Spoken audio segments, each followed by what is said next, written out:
We're back. I am your host. I'm here with your host. I'm Dennis. There's Marcus. There's Hubert. We're the Dallas Beer Guardians. No FC Dallas this week, so at least I'm not crying. Yeah, right. I mean, we should. Farfine is on the way out. Yeah, we'll talk about that in a minute too. But we do have some interesting stuff to talk about. We're going to look ahead to this week's upcoming match with Portland coming to town.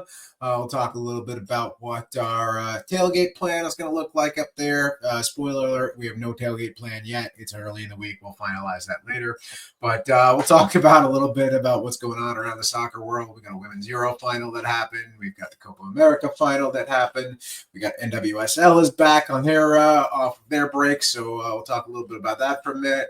We'll talk about Leagues Cup for about 90 and a half seconds, and most of that's going to be Hubert ranting. And then we'll get into Usl2 and NPSL, and we'll talk a little bit about what we got upcoming in the next week or so. But let's jump right in. FC Dallas, Portland comes to town this Saturday, August 9th, 7:30 p.m. at Toyota Stadium in our home of Frisco. What are we thinking, boys? These guys are coming in off the Leagues Cup. We've got a break. They're going to be coming in off of, 3 back-to-back, I believe, is what it's looking like for them? I believe they'll play a game, between now and then.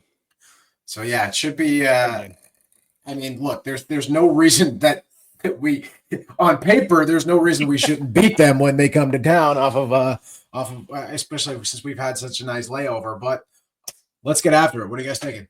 They're on a what you'd call run a good form, but to be honest, the two teams that they beat in Leagues Cup have not been spectacular, and they balled out a little bit against one of them, but not so much on the other. Like, I actually expected them to be doing even better than they are. Obviously, you can't be mad about 2 wins, right? But I don't know. It's there for the taking, but like you said, this year that doesn't matter, it seems. Yeah, home form is not. Look, we've been talking about it. This is no surprise to anybody that listens to this show, how bad the home form is, right? So we don't need to dive into it too much. We all know what the hell's going on here. We know what it looks like. We know what it sounds like. We know what it smells like. And it's not great. And hopefully they can turn it around at this point. I don't know how much season you can really have left. I don't know what there is to salvage at this point. Sure, there's an opportunity to make the playoffs, but what does that really mean? Portland's going to come into play, right? They're playing for home field advantage in the playoffs at this point. And Portland loves to beat the shit out of us too, right? Yeah. Like, Portland's one of our boogeymen. The Pacific Northwest teams. Maybe they'll write us off. Yeah, it depends on the starters. I think they have a game on Friday, so they might be heavy rotation. Let's see. Let me see what day their game is. Their game is Wednesday. Is it Wednesday the 6th? Yeah, so it's basically against America, who has been terrible. America that does not have points, right? We'll talk Leagues Cup a little bit later. But they don't even have points, so they might not even be playing first squad, right? Yeah, maybe not. I guess it's one of those wait and see, right? I think we all feel the same way about this game, and that should be a game you would win, but you tell me. So several other games this season have been games that we absolutely should have won, and games that we had in our pocket, and we were able to snatch defeat from the jaws of victory. Oh, fair enough. Most people, I think, if you've been a fan for a while, you remember the double posts. What was that? That's 2016, right? That was our year. We were supposed to win. Yeah. Penalty kicks. The double poster. I think that's the famous Zimmerman score image that they still use for promo. Yeah, that was the Seattle game before that. Yeah, it was. Yeah, that was our year, 2016. All we had to do was run through Seattle and Portland, and instead we got chainsawed. It's a. Would you say it was a hatchet job? Oh wow. Yeah, it's timbers. Sorry. There was a wood cutting joke in there somewhere. Well, his wood cutting joke was getting chainsawed, so it's fair enough because that's what they do after they score. Timber Joey. You remember when we tried to do the branding leather thing for it was kind of weird. That wasn't. Yeah, that's oddly. Yeah. So. It's a little too. Yeah. That will work for the USL Fort Worth theme, Stockyards branding. Yeah, that makes more sense. Yeah, but not so much for us. We're the official soccer mom club, right? That's what our identity is. Pretty much. It should just be a minivan driving out every time we score.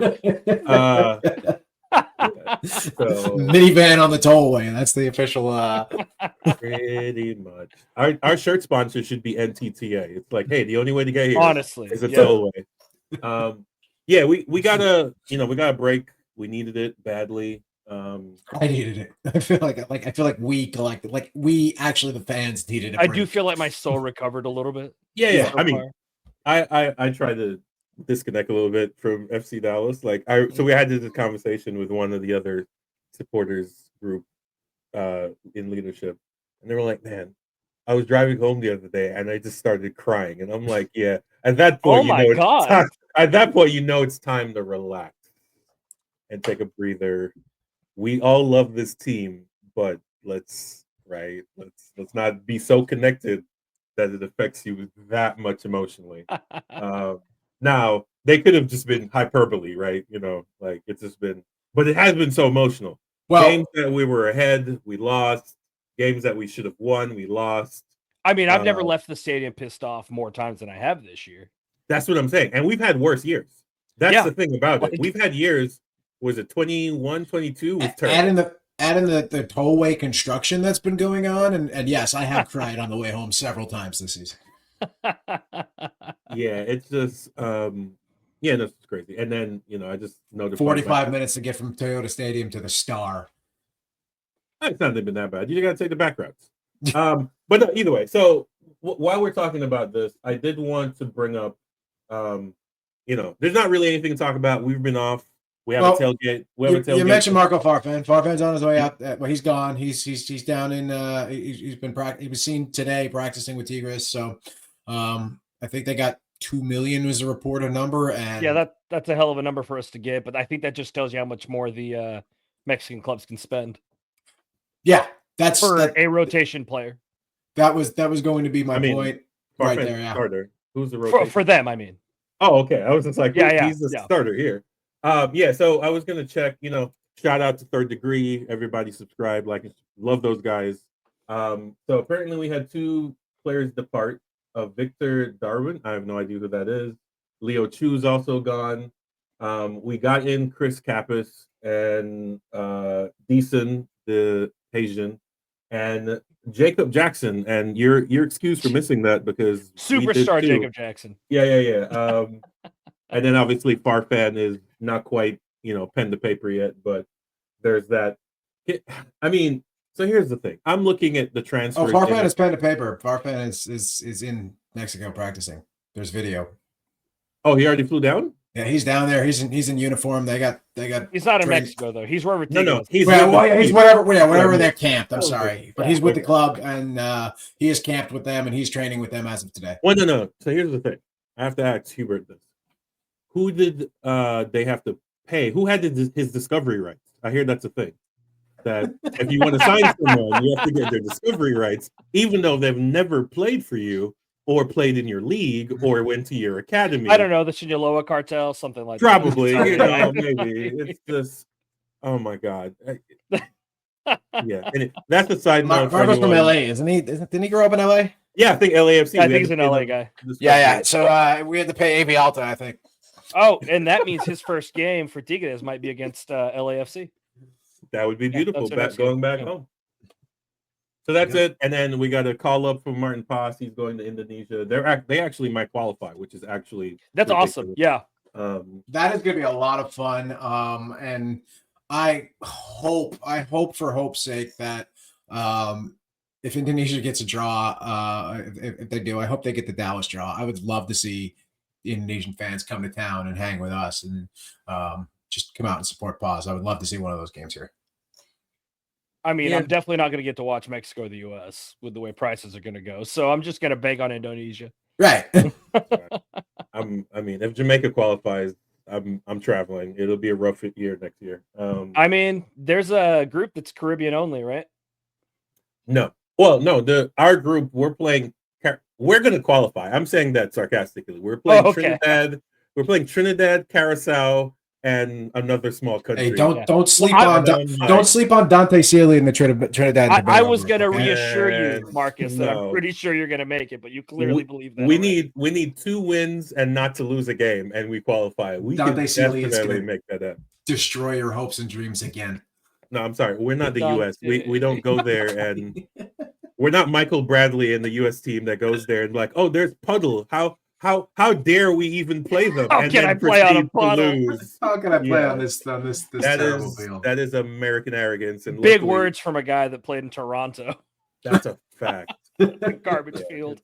Anyway, Or was. I guess it's better now, but no, it's still the Oh, national okay. state. It's same thing with Jamaica. Our drainage is 50 years old. It's crazy. Yeah.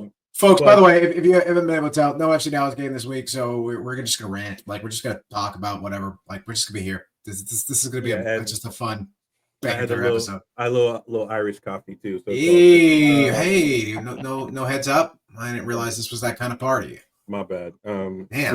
I have to work after this. I got to be awake. That's what the Irish coffee is, to keep you awake. Is that what that is? Pretty much. So we could. I mean, before we move on to the next subject, we can go through the roster right quick, and you guys can tell me. We're gonna just go through right quick. You guys tell me a letter grade on what you think about this. Let's just do thumbs up, thumbs down. Wait. Okay. Well, let's do context real quick though. For FC Dallas or for the FC league, Dallas. or how do we want to? Okay. And you can't do thumbs up, thumbs down because there is a audio only version of this. We could say thumbs up or thumbs down, Marcus. All right. So obviously, easy one. We're gonna start off with the Moose himself. What are we thinking? You want a letter grade or a thumb? What are we doing? Letter grade. Fine, we'll do letter grades. Fine, we'll do letter grades. A plus. There we go. A minus. I mean, 5 and 3 is pretty awesome. I think we all know. Without him, we'd be worse. Absolutely, but I do think that there are a couple missed opportunities, and I think there's a little bit more of an opportunity to take leadership in the club and just be a guy. And so A minus, because if you want to put something to work on, I think that's fair. Yeah, I mean, we discussed. I don't think anybody on this team deserves an A or an A plus. How about that? Wow. First of all, the dog. Never mind. All right, so we're gonna go next. I think this one's a little hard. He's by far an improvement in an acquisition. Azase, how do we feel about him? I would say A minus. B plus. I think B plus as well. I think the injury kind of was a hiccup there, and they brought him back, but he's playing out of position, so I don't know. We need to do something about that. Yeah. Julio Anderson, he's been out for a while, so that's also hard to judge. When the time that we've had him, I'd say B plus. Yep, B plus for when he's played. Definitely has the potential to be an A guy if he gets some more minutes and stays healthy and gets out there. He definitely could be an A plus guy. Yeah, I just like having a guy that can break a line running. You know. Yep, and that's exactly what this group really needs. For sure. Thou shall not pass, although they've been passing him a lot lately. What do we think about my team? I'd say B. It's hard maybe B minus for me. It's hard to judge him because a lot of those goals aren't his fault. Like his defense is. Yeah, it's hard to know how much it's like. Well, if you're going to get peppered, you're going to let some in or what? Like it's. I will say that the areas of improvement, like his footwork, have not improved to the level that I would like to see from a guy getting as many minutes as he is. Sure, I would set. Oh, go ahead. Sorry, go ahead. I think he's a C plus guy right now, and. Look, at the end of the day, you've got a shit defense playing in front of you, and you're going to get bombarded, but you got to save some of those. I would say on the opposite point, to an extent at least, his ability to read balls coming out now and set pieces has gotten better. So he definitely has improved, at least in that realm. I will say his feet or lack thereof are the reason we were able to get him because he couldn't quite break through. Yeah, he's definitely an MLS keeper. That's for sure. No. He's slightly above an MLS keeper. It's just that in the Netherlands, I'll take that. Yeah, they are MLS plus. Yeah, they're. It's one of those like Musa is definitely good enough to play elsewhere. It's just that he was in a team where he was like the third guy, right? So that kind of works out. Then we have our not homegrown Logan Farrington. Yeah, I mean, he's a mixed bag for me. What do you guys think? Hubert, I'll let you go on this one. Thinking C plus. Yeah. See, I think Logan's a little bit more of a B plus guy, and I think his ability to play out of position has definitely raised his grade a little bit, right? He's played the wing. He's played a little bit more an off striker. So seeing that from him has definitely improved his grade. Yeah, for me, it's in context of the team, I guess. If I'm putting it in context of the team, I might raise him to a B-. But maybe it's because I haven't had the chance to see him play as much as I wanted to so far this year. Understandably, I think. He good kid. I think he needs to work on his hold up play for a guy. If you're going to play a 9 and you're going to be that size, you got to learn to hold up the ball, right? We'd love to see him increase his stamina too. Yeah, but you need minutes to do that. Right, so that's right. Well, I mean, that's a conditioning thing you can do off the field too, right? That's a conditioning thing you can work on. But look, playing in this fucking Texas heat is what it is, right? And it's 15 minutes in, so I'm dropping the first F-bomb. All right, and then I will say real quick on Logan. One of the things I've been impressed with Logan Farrington is his ability to, for some reason, be able to drop a shoulder on someone and get past them. Like, because he's not faster than them. He's just able to get that space. It's weird. Yep. I am impressed by that. Yeah, his footwork is really good. Like I saw him dribble around a couple of guys, really solid. His hold up play, his back to goal work needs work. Is all. Yeah. Although his one touch passes too, man, they've been getting good this year. Yes, and they're improving. So that's what There's improvement. There's improvement. Yeah, that's what I'm saying. That's the only thing I can really say. Like I really want him to work on is back to goal. Right? Yeah, and I really just want him getting better at this point. Fair enough. For me at least. Then we got Mr. 10 minutes, Mr. Leggett. What did we say? He's been injured. He's been out. There's not really a space for him right now. Like, what are we doing? I think the times I've seen him, I thought he was a B+. But with how little he's been in, do you drop the letter grade for time not played? Like, it's been injury. You can't really blame him. I'm not blaming the guy. I just, is that an age thing or is that a lingering thing? I don't know. But if he's on the field, I think he's been a B+. I think he's been wonderful this year when he's been on. Yeah, I agree. I'm putting him in an A- category here. I think when he is on, when he is on and getting minutes, and again, I'm not discounting people for injuries. Injuries are injuries, and it is what it is. But I do think he's been a guy that's been out there, that's been extremely motivating the team, and he's another guy I think should be wearing an armband at some point, right? He really is stepping up as a leader with this group more than I've ever seen. And something I noticed at practice last week too is that he's really just taking a leadership role with this club a little bit more. It's exciting to see. Credit to him too. That guy never skips a supporter section on the way out, even on a bad game. Yep. Always got his hands up, always clapping, always, acknowledging when it wasn't a great game. So yeah. Yeah. Always shout out to the boy. All right, we're gonna do a couple quick ones just to knock out the rest of the lightning round. Let's go. Delgado, Shaq, Kaique, Romero as a group. What do we think? Okay, Delgado, Shaq, Kaique, and Romero. Yeah. Can I separate Delgado from it? I mean, not really, because to me they're all in the same boat. They're terrible. I was gonna put Delgado a half step up, but that's it. Really? Okay, go ahead. Well, only because he's starting to show some here and there. But literally only a half step. I think they're like C at best for the most part. So Delgado, maybe Shaq, even a D on a couple. Romero. Who's the Kaique? See, I think these guys are all dramatically different here. I think Romero is overused. I think he's a great dude, great heart, wants to be here, loves to be here, wants to play for this club. Should not be getting the minutes that he's getting. He should be an off the bench guy. He should be a late sub. He should be a rotational piece. He should be the backup to the backup. Kaique, better than expected, not as good as what we paid for him. Yeah. You could say the same thing about Shaq Moore. Definitely a regression year for Shaq. Yeah. He's had some great flashes, though, great moments. And Delgado, I don't even care. I've got nothing for him. Do have to say for Shaq Moore, like he clearly was brought in to be like more of a wing.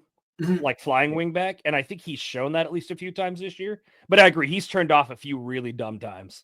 Yeah, here's the thing. So Shaq not getting a national team cap at all this year is definitely a testament to how poorly he's performed. Here's the thing.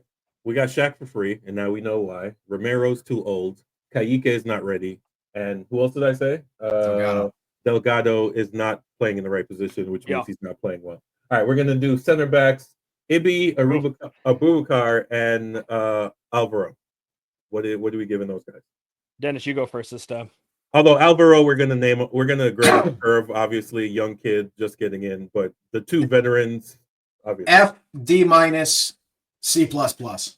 Ibby is terrible. He's terrible. He's old. He does not have the range. He's a great fourth center back. He's a great USL center back. He's a great dude. He's a great leader.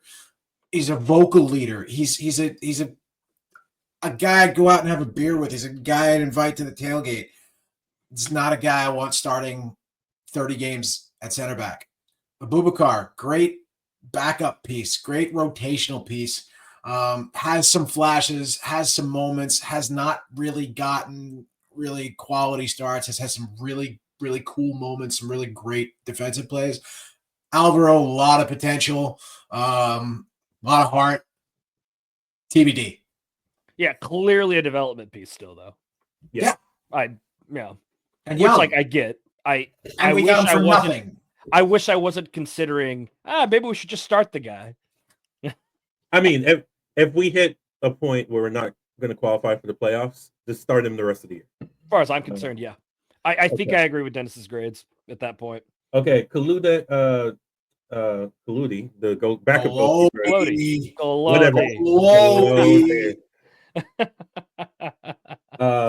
We're not going to grade him because I don't have a grade, but showing a lot of potential, a lot of heart going back playing with North Texas again. I want to see more from him, honestly. I would say I'm completely content with Kaludi. Yep. I just want to see more from him at this point. A lot of potential, but he's short and he got chipped in an Open Cup game. So yeah, that was painful. So I'm going to group another bunch of players here. So we're going to do Acosta last because we know we're going to shit on him. But let's go. So we got Torquato, so Josh, Samuel Sarver, right? Is that how we pronounce his last name? Sarver, Nolan Norris, the North Texas boys. The North Texas boys, and Pedrino. So those four. Oh, and Tariq Scott, he's gotten a couple of minutes, but it's hard to grade. Tariq Scott, I've seen. Go ahead, you want to start this? Or you? Yeah, I can't really grade Tariq Scott. I feel like Torquato in context, I got to give him a B. Yeah. Sam Sarver, it's hard for me to not be emotional because of how exciting that one game with him was. Yeah. But then I got to consider he has actually played that much. So I don't know that it's realistic to give him a grade, but if I was assigning one, it's probably a B minus or C plus. What were my other ones here? Nolan. Pedrino, Nolan Norris. Nolan, for this being the first year that he's really doing a lot of starting, I got to give him a B, I think, B minus. But developing, right? I feel like his game is improving as he's going. Did I miss anyone? Pedrino. Oh, Pedrino. So hit or miss for me. C. I'll go Sam Sarver, top of that group. So whatever your top grade for that group is, Sarver gets it. Heart, ability, attitude, love for the crowd, ability to just go out there and make some noise and crack some skulls. Love it. Nolan probably be right behind him there. I'm really excited to see Nolan getting some starts at left back. I really hope that's what we're going to start seeing. Yeah. I mentioned this earlier, and I'm not the only person that's brought this up. A lot of people have talked about this, but I do think that Nolan's ability to distribute the ball from the left side and really air that ball out is going to be an improvement over Paz's footwork, and it's going to give Paz an outlet. And I think we're going to see a little bit more distribution, a little bit more direct play out of that group. So we'll go from there. Pedrino, I'm okay with him. He needs to stop hanging out with Lucho. That's my only critique of Pedrino. Stop hanging out with Lucho. Stop walking out of the tunnel with him. Make better friends. Get better role models. That's what I'm going to say with that. Torquato, Josh, a great kid. Just looking to hopefully see a lot more out of him. And just one more bit on Norris. Excited to see some more national team caps out of him. Hopefully beyond the U20s at this point. Yeah, I mean clearly Nolan's the plan, right? With a Torquato backup at this point. Yep. So. Nothing on Tariq. Just nothing from Tariq. I don't know what to tell you. I mean, there's nothing there to talk about. There's just nothing. He's gotten 15 minutes. I've enjoyed him every time I've seen him. I mean, he has plays hard in July, 4 games with North Texas, 3 goals. So he's doing what he needs to do. It's just He should be doing it up at top at this point, though. He's had enough time that he should be getting some more minutes. I mean, if he's got this, you got to factor in the your loss. He lost the year, but he should be having a better year than last coming off of that. Fair enough. All right. Better than the previous year or whatever. For me, Tariq is, I don't know. He might end up having to go somewhere else like Sealy. Pedrinho, I don't know. Again, he's really hit or miss. He wants to be up top, but there's not a spot for him, so he's gonna have to figure something out. Right. Josh, I don't know. To me, it's just like we'll see what's gonna happen. And as far as Seaver, their promotion this week about how he got off the plane with North Texas and he came and he played, and I'm like, that's great. He hasn't really done anything, and I feel like you're setting him up to be the next Pax, and I don't want to have that happen to the kid. So you gotta figure something out. So this is what I'm gonna call the out of favor crew. Bernie Kamingo, Siki, Carl Santi, who I think is on loan somewhere at this point. And yeah, I think that's it. So those are the three out of favor guys: Bernie, Siki, and Carl Santi. I think Bernie and Siki are both two dudes that just don't fit this squad.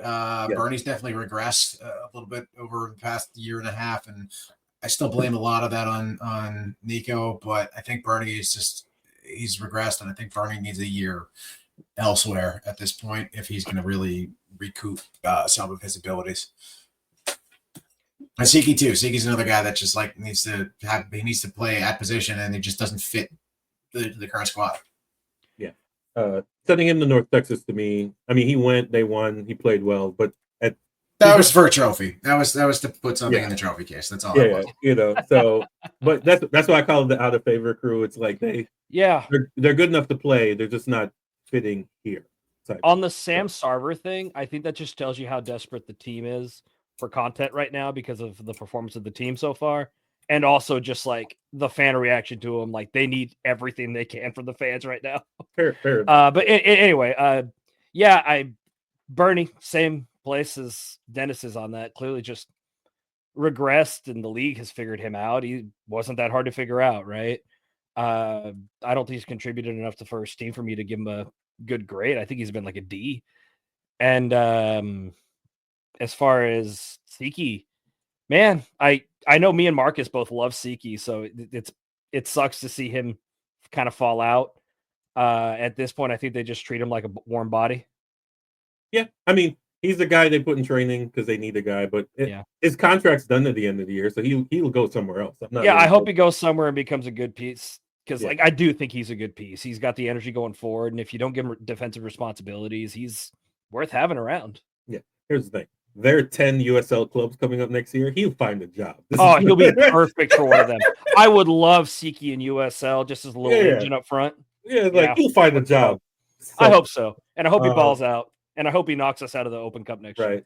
Not only, he's not an international because he's got a green card. So like and he doesn't get paid a lot. So it's one of them things where like he'll fit somewhere. Yeah. He's got a good personality.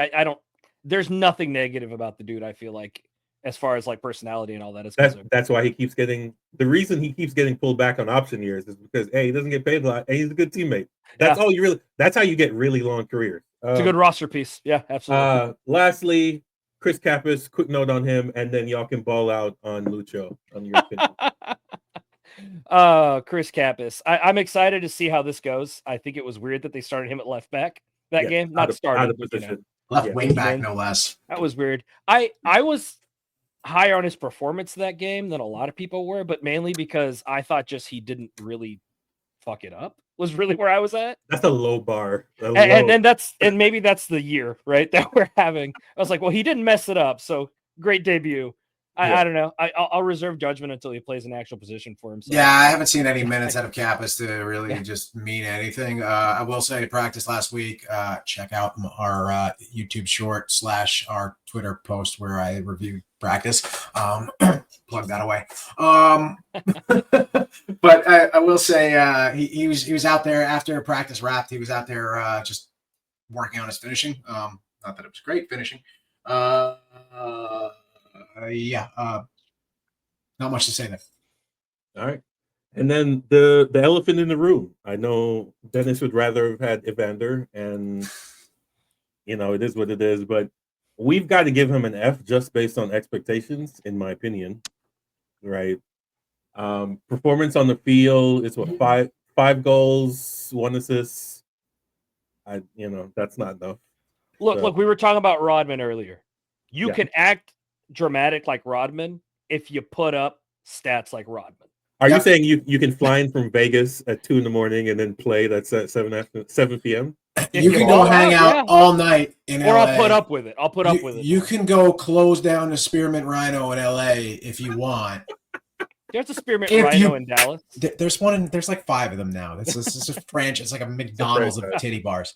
But you can go close down the Spearmint Rhino. You can go hang out on Marina Del Rey Pier all night. You can go pump iron down at Muscle Beach if you want. If that's allegedly hook up with Carmen Electra on the field. I don't know. Oh, I'm talking about Lucho. I'm not talking about. Oh, I was talking about Rodman still. My bad. But you want to go out and party in LA all night long? Go for it. Win the fucking game. Yeah, prove to me that you're worth it. Yep. Like, I don't know. Did y'all go in on Lucho last week? No, it's not. It's not one of them things we're gonna. We see it already. We said it at the beginning of the year, and we see it now. He's not worth the money. We know why Cincinnati got rid of him. It's the same thing I have with Shaq Moore. We see why they got rid of you. And we were hoping, and here's the thing, with better coaching, I think we get better out of him. Unfortunately, we have a rookie coach, so we run into this situation. Yeah, I think that I also think of Lucho almost as like a system quarterback.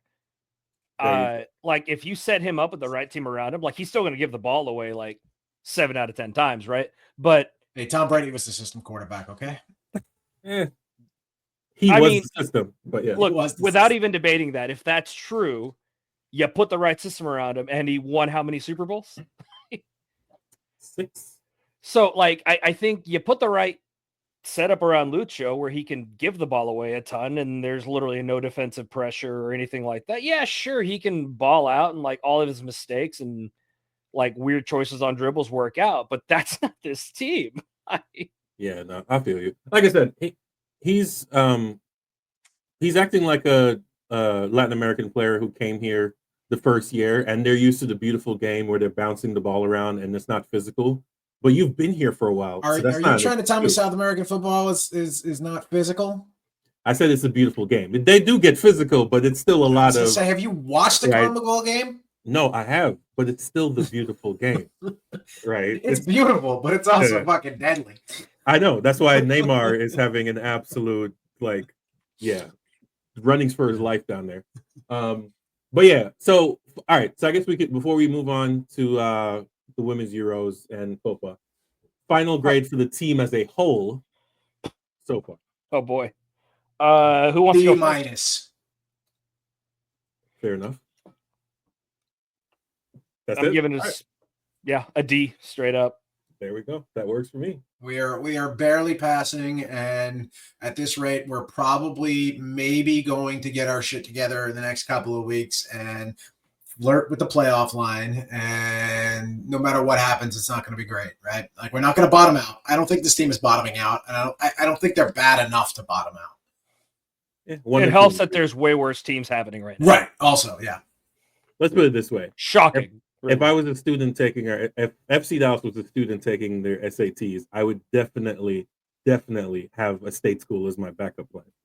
All right, ladies, we're gonna talk about some actual winners now.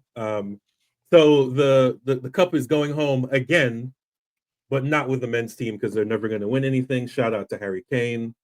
Oh, poor lad.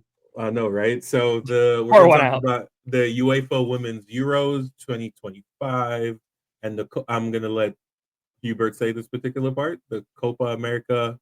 La Copa America Femenil. There you go. Or is it femenil? I don't remember which word they use. Femenil. It's femenil. Femenil. Okay, I couldn't remember which one they use. I've seen both used before, so. Yeah. Sorry, I don't mean to step on anybody. Oh, Jesus, knocking the microphone around. It's one of those days. Sorry, trying to actually get some work done here, typing away. But talking with your hands. Get really angry. Both of these were really fun finals, but I will say the Copa America final was an absolute blast, and the last like 20 minutes of that game too. And fun fact, Marta played in her first Copa America, I believe, in 2003. That's crazy, man. Long careers. Unfortunately, the women don't really make a lot of money, so it's not you're not like you're financially secure. You can retire early. You got to play until. Luckily, I think she's been making decent money at Orlando, and revenue is coming in now. So I'll say this. I almost feel bad for Marta because her career started as early as it did. If she was 10 years later, she'd be a massive international superstar. Not that she's not in her own respect in her own world, but I think she would be. There would be that pop culture, more mainstream crossover that she would be Caitlin Clark of soccer. Absolutely. Who did not have who couldn't play this week against Mitch Buckers, but that's pretty much. But no, I mean it was really good. It was really good. I watched both of these games. It's solid game, ties, late drama. Penalty kicks are always a crapshoot for a final, but PKs in a final are always fun though, especially when you don't have a rooting interest, right? Although in the Euro, I'm always rooting against England no matter what.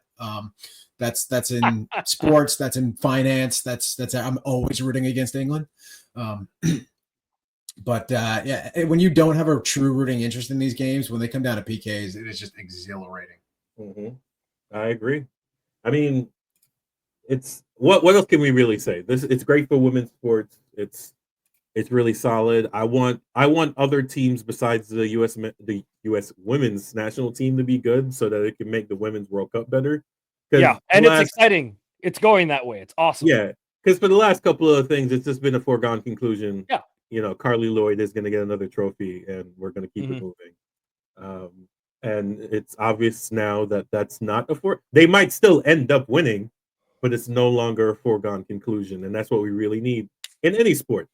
I think that's why, like sports, that's why some people get mad at MLS for the Galaxy dynasty and now Miami. It's like, no, you actually need a dynasty to hate. That's why New England was necessary, right? You needed that team to hate. That's why the Yankees are necessary. You need that team to hate. Absolutely. Like, you need something to hate. So I'm all for the women's team being the dynasty that we all need to crush. America's really easy to hate right now, too.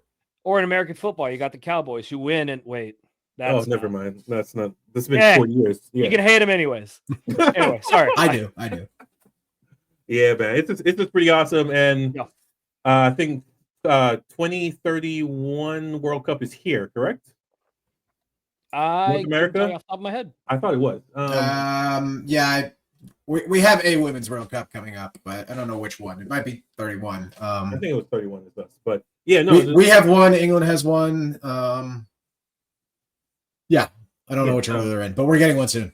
Yeah, so it's just pretty awesome. Anyone who checked this out knew it was fantastic. The whole tournament was really good. I caught a couple because the time difference kind of works out for the Euros. That's like in the middle of my day, so I got to see a couple of those. So yeah, man, it was pretty awesome. And congratulations to both these women and their achievement. And we look forward to even more growth coming up. It's the problem. I'm going to be completely honest. The issue with these tournaments is that there was already so much soccer going on that it was just a lot. They did get buried a little bit, especially the COPA. I think the COPA really got buried with everything that's been going on in this hemisphere with the Club World Cup, everything else that has been here, the Gold Cup. Now we're in Leagues Cup and the Messi nonsense and everything else like that. That tournament got buried a little bit. Well, I'll be honest with you. I didn't watch any of these tournaments mostly because the timing just didn't work out for me. But yeah, they also got buried when I was sitting around. It was on before you're usually awake, so there's that. And that was part of it. But like I've woken up for soccer. I'll do that. That's one of the few things I'll wake up for. Yeah. And by the way, 2031, it says U.S. Soccer and CONCACAF partners are co-hosting. So it'll be U.S., Mexico, Canada. I don't know what CONCACAF partners means, but I think it's basically the same thing. Yeah. They're going to do same stadiums and everything. Which, again, I'm glad that FIFA back together. Like, use the stadiums you've already used 2 years before. Again, shout out to Marta. I mean, 2 last-minute goals to Absolutely, just magical, just amazing. Right. The beauty of the game, right there. Yeah, class. I mean, it's we got to put her trophy right next to Pele, right? Like class is right forever. 100%. Right. One of the greatest to ever play the sport, male or female. Yeah, so it's pretty dope. Shout out to Colombia as well. We always have to, you know, you're runner up, but you obviously had to play really well to get there. So shout out to Colombia, and I think Spain is who played the English team. Yep. Right. Yeah. And then shout out to that team's not a joke. Oh, that for sure. women's Spanish team is phenomenal. Yep.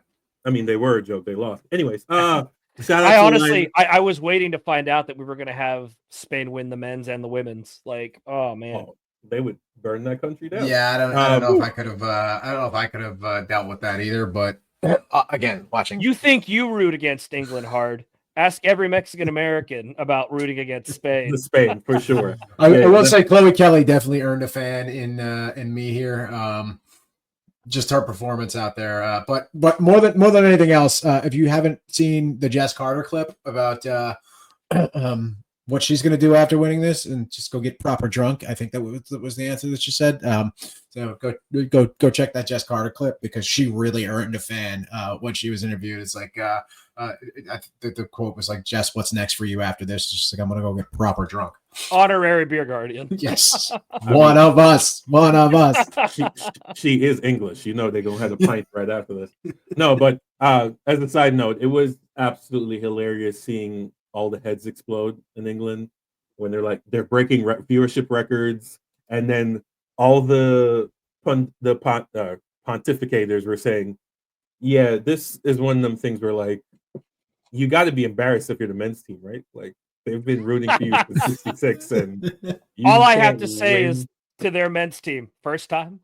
I know, right? Welcome to the party. Yeah. Welcome in. Yeah, I've been asked before why I own U.S. women's team kits and not men's team kits, and the answer is usually because one has the star on the crest. Yeah, I assume you just like stars. Is that it? One has stars on the crest, the other one doesn't. I can't relate. None of my teams do that. So fair enough. All right. I do want to stick with women's soccer just briefly for a moment. NWSL is back this week. I know we don't have an NWSL team here in Metroplex, but there are a lot of great teams around the country. Jaden Shaw had a great matchup against in the Spirit Wave matchup, but Trinity Rodman coming back from injury, getting some late minutes, came on in the 76th. And with an absolutely phenomenal goal. If you have not seen this goal, go find it. She damn near took the top off the bin there, right? She just upper deck through the roof, almost put a hole in the net, just burned it. And I'm absolutely excited to see Trinity get back to form. She's one of my all-time favorites, and it'd be fun to see her getting back out there. In Dallas-related news, former Trinity Dallas. You already talked about Jaden Shaw. That's Dallas related. Yeah, that too. Tangentially, I mean, she just Academy product, but FC Dallas Academy product. But on the Dallas Trinity side, Sam Meza had some minutes up in the Seattle's win over Angel City this weekend too, so that was fun to watch. She just got a 3-year deal, right? Yes. So Megan Meza is up there doing great things, and she got her first national team cap. So shout out to her. But yeah, we'll keep that brief. Real quick too. Sure. A thing that got me really excited was I was driving home from one of the FC Dallas games a while back, and I stopped at a gas station in Seagoville. If you guys know where Seagoville is, no, it was Crandall. My bad. If y'all know where Crandall is, and there was a Jaden Shaw standee in there, and it was awesome. That's incredible. Where is it? I'm gonna go offer the store to buy it right now. The Cotton Gin in Crandall. This reminds me of the Big Bang Theory. Flags with friends. This is like if you know where Seagoville is, and it's right next to Tyler. Well, anyway, shout out to the Cotton Gin, my bathroom stop on the way home every game. There's a great wing place in Seagoville too. Oh yeah, wings over Seagoville. I mean, good wings are a winner no matter where they. Quick side note, Marcus. We gotta. I need to take a ride out one of these weekends. We just got a Jamaican restaurant that opened up in Greenville, and I need your opinion. So we could have done this weekend, but on a business note. Quick question, then we can move on. What do y'all think about the way they did the TV deal for both these leagues? The Super League, obviously, they just did Peacock all of the games. NWSL has 4 TV deals. It's the weirdest thing I've ever seen. So they have Prime, Ion Network, which is Scope's network, which is It's over there. That's still over the air TV, I think, Ion. Yes. Yeah, Ion you can get in all of the top 10 or all top 20 markets. You can just get with an antenna. Then you have they have 2 other deals. CBS, I think, has a deal with them with Paramount. So they have 4 TV deals technically, and they're making quite a bit of money doing that. So do you think that that's the way forward as far as TV deals go? Like USL, I love the idea of having a streaming platform and an over-the-air option, right? Because that's how you get the best of both worlds. So I think that's something MLS is missing, is that you've got it behind a paywall, you've got it locked behind this streaming app. Great, you could take it with you wherever you go, but also make it accessible to the local market. Yeah, that's one of the upsides of the USL, is that their national TV deal has nothing to do with your local TV deal, so you can sell it. That's why, for all the people who live in Vermont, their CBS affiliate had that game, even though anywhere else in the country you had to get it through NBC Sports Engine. Which is totally fine, right? That's the way the NFL works. That's the way MLB works. If you're in the local market, you should be able to get a game for free, though. That's my opinion. Yeah, I agree with that. I don't know enough about those kinds of contracts, but I do just like the idea that I can get it on air if it's my local team. I think that's pretty phenomenal. I also think that, especially talk about Major League Soccer, Apple TV is one of the, obscure is not the word, but it's definitely not one of the priority streamers for a lot of people I know. Yeah. So not only did you put it behind a paywall, you put it behind a paywall on an app that not as many people use as, say, Peacock. And it's behind a separate paywall. It's not even like you get it included if you pay for Apple TV, right? It's behind its own separate MLS paywall. So really, you have to be an MLS fan. If I'm paying for the EPL stuff, like to watch EPL on Peacock, okay, I have the USL Super League. It's just there. I've had Peacock for years. I can piggyback on really good soccer already. Right. Yeah. I'm a big wrestling fan, so all the WWE pay-per-views are on Peacock, right? So I get that, and I get my USL Super League, and I get my Premier League stuff, and it's all there, right? Paramount. I pay for Paramount because I want to watch Serie A, because I want to watch Napoli. You get USL, you get USL, you get League One, you get the Championship, you get like 5 or 6 other leagues that go along with it too. It's great. The thing with Apple TV is you're paying for MLS. You're only getting MLS. You're not even getting regular Apple TV if you're paying for MLS. I can't watch Ted Lasso if I pay for the MLS package. Yeah. Why? Do you have revenue numbers, Marcus? Are those public? For MLS? Well, no, not for MLS. Sorry, for NWSL specifically, really. Oh, they said 9 figures. You know, they never give you an actual number. Right. I was just curious. Yeah. So, and then obviously they're welcoming 2 new teams next year, Boston Bay and the Denver Summit. So that league is growing, and yeah, it's going to be a fun next couple of years. But that was just a quick note for me, is that you can watch. And side note, Ion Network is going really strong on women's sports because their other sports package is the WNBA. So like they're really getting that niche, right?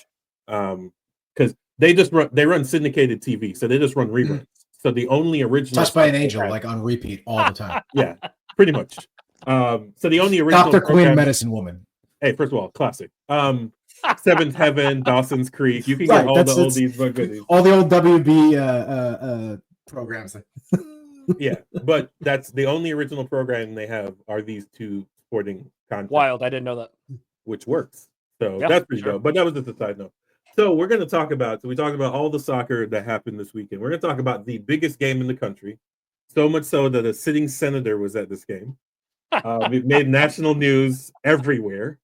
And I'm not talking about Leagues Cup, ladies and gentlemen. We're talking about the undefeated champs.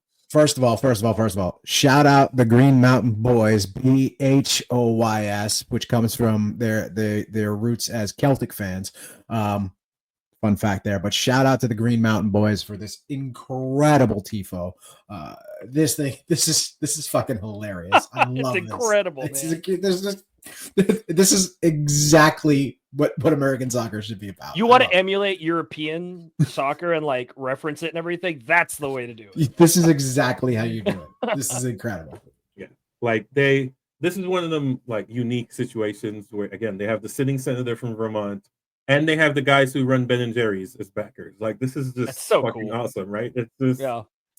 There's been a lot of debate. There's been a lot of debate about like what this story actually means for the game. So before we get into that, we just need to say congratulations to Vermont Green. They had a hell of a run. Undefeated season. Undefeated season. While we're at it, we'll go ahead and shout out the NPSL champs, Hickory FC. They're actually not from California that I stated last week. North Carolina, right? North Carolina. They're from North Carolina. Yeah. They've only been in existence 2 years. They average 4,000. And they knocked off our game. beloved Burrito Boys of El And they knocked out the Burrito game, game, which again was not a good game.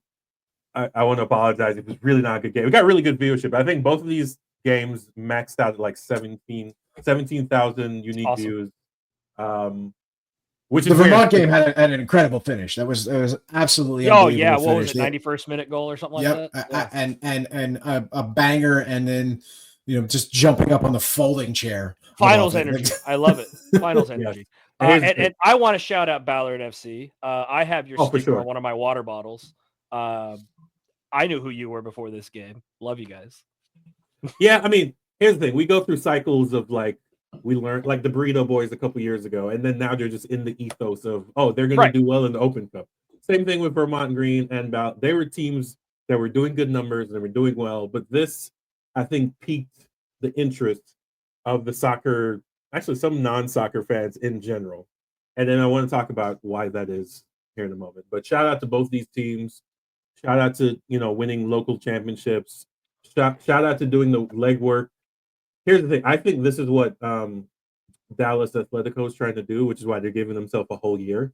They want to build this kind of like bottom-up environment. I don't know if they're going to be able to do it here. Like, we're saturated with things to do. Burlington, Vermont, there was probably nothing else to do that night, right? So much so, and I made the joke, this stadium seats 2,500. They quoted approximately 5,000, and I said the fire marshal must either be lost or massive fan, because I don't know how that's possible. To be fair, capacity stuff does get a little different when it's completely outdoors and it's not all bleachers. So maybe it was legal. No, it wasn't. If you looked outside, there were people on the fence. There were people on cars in the background. There were people on top of the porta potties. Like, they were making it work here. But I just want to get your guys' thoughts on what do you think this storyline and even the NPSL final, what do you think that storyline means for soccer in general? And how it managed to break through in such a heavy soccer summer. We already just talked about it, about how many things got buried while summer of soccer was going on. So I want to hear your guys' opinion. Do you mind if I go first, Dennis? Go for it. A lot of my friends that are not soccer fans or weren't before, what turned them onto soccer was this kind of stuff. It was adjacent to their college football fandom approach. Yes. Because they see the celebrations, they see the supporters group, and they go, yeah, I experienced that with my college team and no other place in American sports. So to me, they see this and they see the celebration and the drama at the end, and it reminds a lot of the people I know of college support, and that brings them back to it. I know someone who bought season tickets for FC Dallas 3 years ago because he went to one game. It was in the supporters section with us, and he's been a season ticket member ever since. Yeah. It's because he got to experience that. It wasn't even about the team being good or bad, although it does help when the team is good. It was, we can be here, we can be rowdy, these people care. And take it a step further, the reason people are really into Detroit City FC and their supporters so hardcore is because that is a local club. They make an effort to be completely local. They care about what their fans say. They care about who their fans want to support, including sponsors. And I don't know, there's not much else to say about a team like Vermont. They're clearly local. They care about everything local. And, I think they would say, fuck off if like something crazy national tried to take them over. Well, one other thing to keep in mind with Vermont Green, the reason that they are in League 2 and not League 1 is because of their commitment to remain carbon neutral. And if they were offered originally when they started this cup to play in USL 1, but the air travel and everything else involved with that would have been too much of a costs to offset. So just a fun fact about Vermont Green and why they are playing in USL2. And well, I mean, there are other reasons. The stadium is below the minimum 3,500 you need. Well, all of these things were considered when they started this club, and their commitment to remain carbon neutral was more important than going after a bigger stadium or building a bigger whatever, all the other things that came with it, and that was their main priority. Which, if we lived in a pro rel world, they would have to deal with next year, right? Because they would win this and they'd be going up. But that's neither here nor there. I will say Vermont is this is definitely a microcosm of what we're seeing, especially in regions like New England. New England is one of those places where, outside of your typical Boston sports teams, right? You've got the Patriots who play outside of Boston and Foxborough, where the Revs play too. You know, you got your Sox that play in Boston proper, along with the Celts and the Bruins. That region does not have sports teams, right? You've got New England teams that play in Massachusetts, the south end of Massachusetts. When you get up to Vermont, when you get up to Rhode Island, when you get up to Maine, Northern Connecticut, that general region, there are hundreds and hundreds and hundreds of miles where there are no sports teams, right? There are no local teams. And so when you've got these little regional franchises that can pop up and really service a community of 2,500, 5,000, 8,000, 10,000 fans, it can really blow up, right? Again, no knock on the Atletico guys or anything else like that. It's going to be interesting to see what that looks like in a much bigger market with much more saturation, playing in a much, much larger building that you are never going to get the chance at even coming close to filling. I mean, they don't really have to. That's not. No, I'm not saying they have to, and I'm not saying I'm not. Sell out the Cotton Bowl or your team is not a success. That's not what I'm saying at all, right? Isolate that sound bit and say that, right? But what I'm saying is just that it's a completely different model, and you're seeing similar things in like Northern California, in regions where there are there's a team in San Jose, but there's an MLS club in San Jose, but there's nothing in Oakland, and that's why you see a massive club like the Roots take hold. There's nothing in I will say just a caveat: the Roots got lucky because everybody left, so they got the old A's facility. Right, that's exactly what I'm saying. Is these clubs are filling a hole that exists in these regions because there is a lack of live professional sports, and there's a lack of for lack of a better term, first level, top level clubs, even on the local level. And for me, I mean, again, going back to the Atletico thing, one of the first things that I was on board with Atletico was like, oh, they're gonna be playing in Garland. I live 20 minutes from Garland, right? That'd be great to not have to drive an hour to Frisco every fucking week to go to a game, right? Not have to drive an hour to fucking the Cotton Bowl to go to Fair Park to go to a game. I'm a little bit less excited about Atletico because they're playing at the Cotton Bowl and not at home. I understand the reality of what they're dealing with, but when you have these smaller regional teams that can service a region, and I think we're seeing a little bit of that in like Texoma right now in Sherman with Texoma. It's not as big, but again, you're that much closer to a large market, right? Well, can we talk about this in relation to, say, McKinney, who drew pretty good attendance, and they do seem to have quite a bit of local interest. Yeah. Do you think McKinney could build this kind of thing? I mean, it's a little hit or miss. So McKinney has an independent street, right? And also Hitch is good at this for some reason. Right, I don't know. Hitch is really good at this. Yeah, he does right now they're doing the Lynchburg, Virginia. They're doing a team, and they already have a contest to name the team, and they're going around the city to breweries and coffee shops and getting people involved that way. That's what I'm saying. I think that's what Atletico is trying to do, right? That's why they did. I don't know if you guys saw them and Josie Records, which is my favorite. Josie Records, Fortunate Son Pizza, which is that's like my go-to pizza place. Yeah. So they're trying to do that, and my only issue is you could do that between now and March and start in March. My issue is you might get completely lost next year with all the World Cup stuff. It's a lot of runway. So all this work you're doing, within 8 months, people might be like, "Oh yeah, I forgot that you announced that." Right? It's one of them things where like you may have shot your load too quickly, type thing. Soundbite. There's your cold open. Yeah, for sure. But yeah, it's one of them things like I want them to succeed. I'm going to be a season member, right, of Atletico whenever they come. They're guaranteed. Have you not paid your founders club yet? No, fuck no. I still have to pay. $27, you cheap fuck. No, sir. I bought a main kit this year, Portland Hearts of Pine kit. Marcus, how dare you definitely be the only person on this podcast who hasn't paid that yet? Facts. I bought a jersey. I just paid for my Trinity season ticket this weekend. Yeah. It was like I need to get that too. Like, these bills, in the economy being the economy, we got to make decisions. But yeah, no, I just like I said, there was some discussion about like this is why pro rel is necessary. Then there's discussion they're like, well, no, teams need to be hyper focused and being local. And I'm like, yes and no. Every team needs to be hyper focused on being local. But the way you make massive money is being national.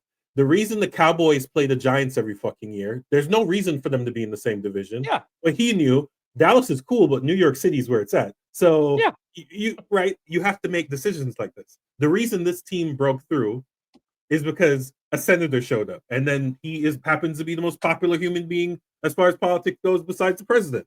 So that got news coverage, right? So especially up in that area of the country.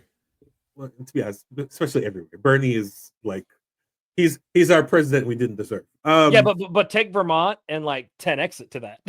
Yes.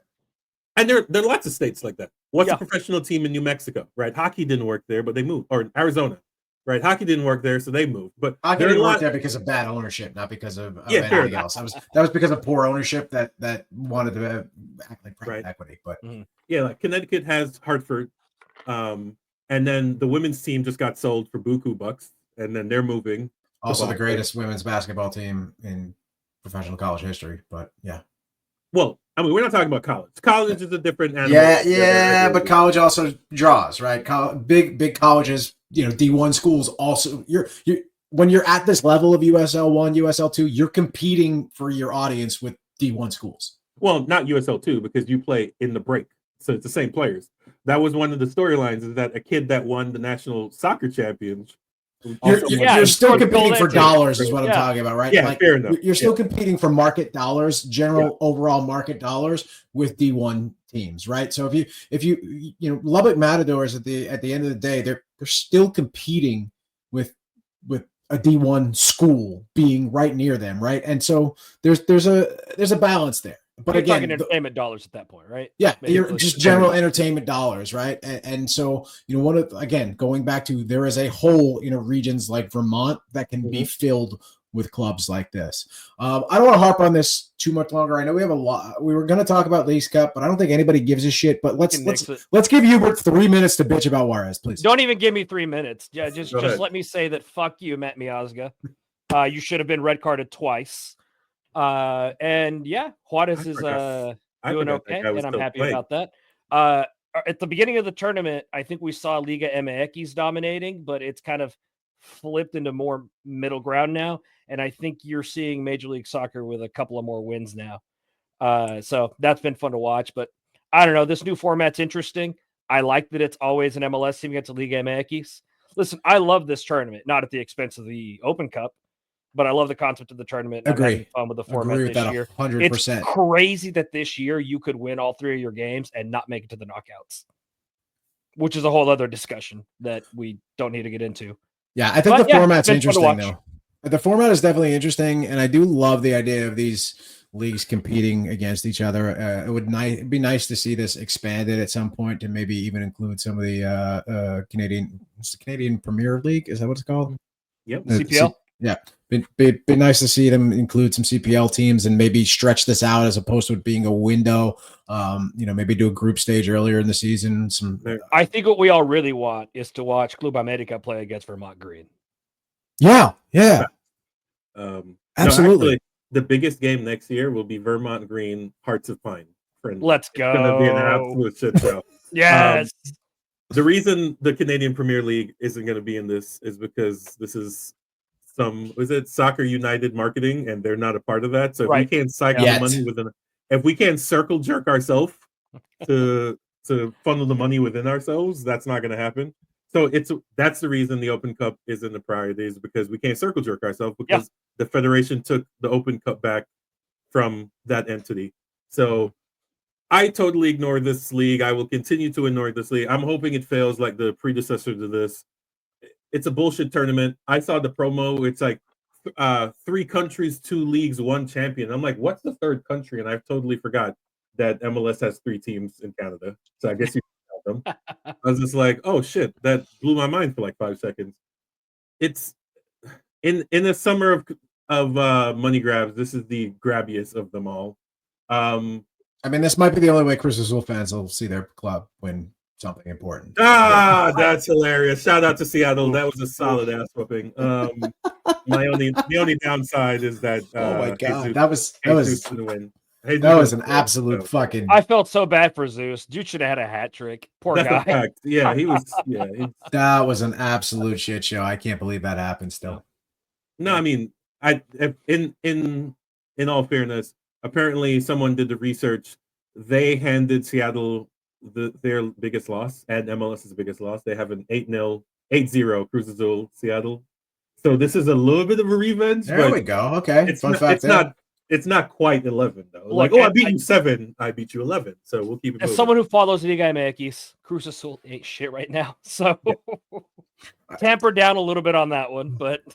Look, I'll say this. I've watched 0 minutes of this. I really, frankly, this for me is getting lost in a sea of other things that are going on and other activity. And, but I will say the one game I am looking forward to now is that Tigres AFC game, because don't see Marco show up and ball out.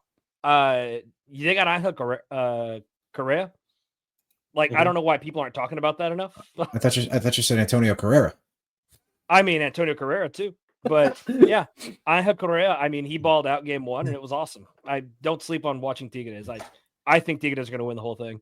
Yeah, but I think if I didn't have a horse in the race, a literal horse with Juarez, I probably wouldn't be watching as much as I am. So I don't have a Liga MX team. It's just never really been on my radar, but Tigres is growing on me, especially with Marco and Antonio going down there now. I love to watch our former guys go out and ball out other places in the world. So it'd be fun to watch. I pick my Liga MX team the same way most Americans pick their team. You have so many people who are Yankees and LA fans, never living in both those cities. I'm a Club America fan because they win. So it works out. You know how it works out. I only pick whoa! Do not compare Mexico City to the cesspool of New York City. Oh my goodness, my apologies. Wow. Okay, this is where we're going. All right, we're gonna get. Should we jump into the TikTok trend? What are the 4 big U.S. cities? It's New York, New York, New York, and New York. Yeah. Dylon, and Dylon. Yeah. It's Brooklyn. It's Manhattan, Brooklyn, Queens, and the Bronx. Staten Island doesn't count. What about Jersey? I mean, Long Island doesn't count either. It's really weird. Or Strong Island, as they like to say. But yeah, it's been a great show, gentlemen. It's been a great soccer summer. I think we're finally wrapping it up. The fall sports are starting. You do need a bit of a break. It's getting there. I mean, I might start watching baseball at this point. Like I need something. Tune in next week as we'll be looking ahead to the Trinity season that'll be starting in 2 weeks. So that'll be our next show. We'll recap this. Really looking forward to that. Yeah, we might have a special guest for that. So yeah, we might have some special guests. We'll see how this turns out. Nothing is confirmed yet, but tune in, show up, turn out. Marcus hit the line. Wait. I'm sorry. Before you do, since we talked about Atletico Dallas, we should shout out Los Lunáticos Azules. Hell yeah. Great. I actually bought this shirt from Drew. No, check it out. That's all. Awesome. Just wanted to make sure people are aware of that group. They're doing regular events. Oh, that's dope. They're doing some charity stuff. They got some meetups happening. We love to support local supporters, and as much as some folks like to hate on us because we support the team in Frisco, there is a great group of guys there, and I think we'll find ourselves on having similar rooting interests as long as we're not playing each other in Open Cup games, I think. Oh, no doubt. So like, share, subscribe, follow us in Dallas Guardians on everything. We'll see y'all at the tailgate on August 9th, right? Yep. August 9th, this week. Drink a beer, eat some good food, have a blast. Dallas We got to mention community beer at least once. We haven't done it today. Community beer. Community beer. Community beer. Deuces.